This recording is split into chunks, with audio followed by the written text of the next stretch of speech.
chance, this is the moment you've waited for. This is the greatest show! And now, here's your host, Clint Arthur. All right, this is Clint Arthur, and welcome to the greatest show of all time, right here on 77 WABC Radio, here in New York City. And if you are an author, a speaker, a coach, an advisor, consultant, expert of any kind, then I think this is the time you should be jumping up and down for joy. Hooray, hooray, I found it. It's the show, I found it.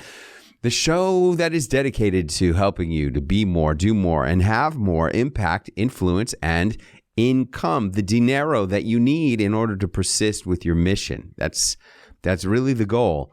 Because the marketplace will tell you that you're doing stuff right. It's a combination of things. Look, if you're not doing the marketing and if you're not out there making it happen, making the sales, the marketplace isn't going to be able to react to you. You've got to be putting your message out in the marketplace. And that's really the work that we do. My wife, Allie, and I, we do with all of these experts that we work with. This is another special edition of the greatest show of all time, featuring some of the experts who we have had the privilege to work with and continue to work with. And the first one I have today is a super special person. I really am just blown away by her talent, her persistence, her creativity, her ability to follow and execute instructions, though they may be vague at times. Maggie Hunts, thank you for joining me on the greatest show of all time. My pleasure. I love you and WABC Radio. Oh, wow. That's well, we have a mutual admiration society. I would love for you to tell people about how you got to be the diva of diabetes. The diva of diabetes. How totally fantastic. I've had type 1 diabetes for 35 years, actually. I can't even remember. It just feels like I've always had it. And I've had no complications, so I feel very blessed. And I love to joke and sing about it because everybody takes everything so seriously. We don't need any more help being upset in life. You know, it's just, that's easy. But instead, what I love to do is to have people lighten up. And that's what I do. That's what I bring. That's what brings the diva in the diabetes. Amen. And I know I had the great privilege of having you as a guest at the Villa for a couple of weeks, one of which you wrote your book. Yes. Which is, I don't know, I had to continuously fight with you about whether you were writing a play or a book. Well, which did it turn out to be? Both. Oh, okay. Because you said, just do the book first. And I was like, okay, I'll do the book first. Yeah. Yeah. And your number one rule is to listen to you. And do what I have, Clint says. That's right. I have men that would give a lung for that, for me to do what they say. So it's a very big deal that when you said I follow instructions, I thought, wow, that's exciting. I'm following instructions. But the instructions work. And that's why I do that. That's why I love to do the programs with you, because I watched myself in Acapulco be so focused because it was like the book was ready to come out. It was totally ready to come out. And so I just let it fly. Awesome. And where are we with the book right now? And what's it called? It's called Life, Love, and Diabetes. Uh-huh. Very nice. That's right. And I've got the book is ready, and now I'm shortening it for a play. I'd like it to be a one-woman show that's, no more than 90 minutes. No, 60 minutes. So, okay, that's 60 minutes. It's getting shorter all the time. Yes.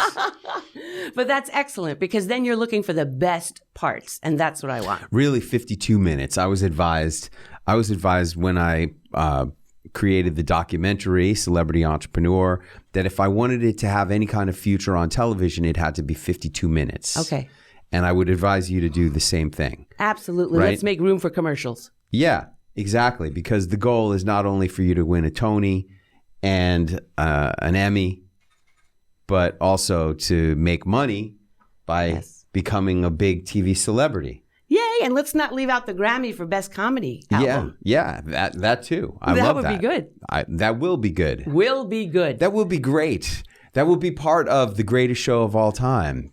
I'll have a Grammy Award-winning comedy diva. Awesome. I want to be your superstar. All right. Well, Tell us one of the stories from the play. Okay. My mother gets type 2 diabetes and she doesn't want to hear a thing I have to say. Have you ever tried to help family? They're not interested. And so I can hear her now. Margaret, Emily, forget about it. I don't want one of your little peppy pep talks about diabetes. I'm not listening. Like all of a sudden she was 6. And I said, Ma, I've had type 1 for 35 years. No complications. I can help you. I've written 3 books about it. Now 3. And she says, I'm not interested. Margaret, Emily, if I've told you once, I've told you 1,000 times, I'm not listening. Wow. I know. And so I thought, well, my mother has always been great material for me, and she's always given me so much material. I wrote this parody about her, and I think it really fits a lot of people with type 2, particularly diabetes. Or really all of us, but type 2 because it's involved with a pill.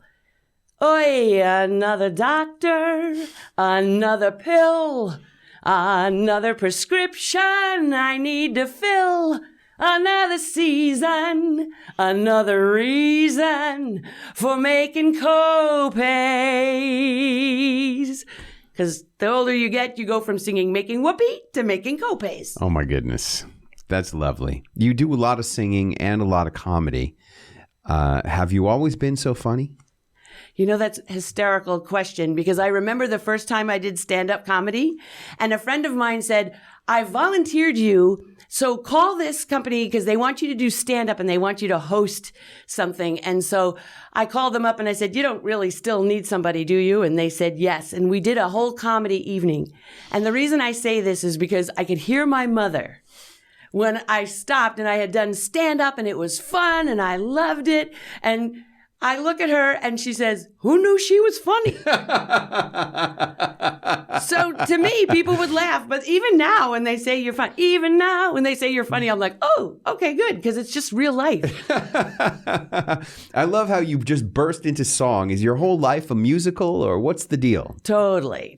I grew up in New York, going to Broadway, getting on the, Long Island Railroad, getting out at Madison Square Garden, buying a Nathan's hot dog, the whole deal, sitting in the back row. So now I only like good tickets. Amen to that. Yes. But I wrote a new one that I wanted to debut with you if you wanted. Oh, I would be honored.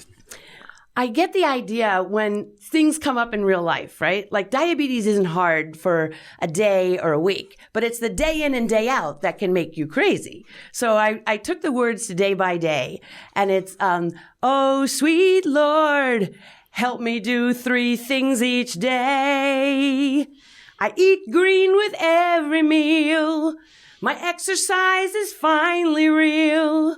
I celebrate how I feel day by day by day.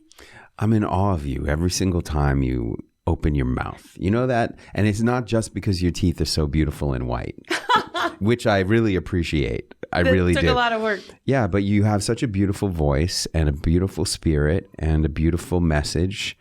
And, Allie and I want to help to make sure that as many people get the message as possible because unfortunately, more than 2/3 of Americans need to hear this message. It's incredible. 50% of the population has either pre-diabetes or diabetes, and most of them don't know it. Yeah, and the rest of the people are overweight and on their way. Because that's what it's all about. I saw a picture of the beach in the 1970s and everybody was skinny. Not so much right now. Not so much. Oh, my goodness. How do people find out more about the incredible talent of Maggie Hunts? Yay! Well, if you want, you can go to MaggieHunts.com, MaggieHunts.com. And then I also have Maggie Hunt's Facebook page. Oh, my goodness. That's so lovely. Thank you so much for gracing us here on The Greatest Show of All Time. My pleasure. Thanks for having me. All right.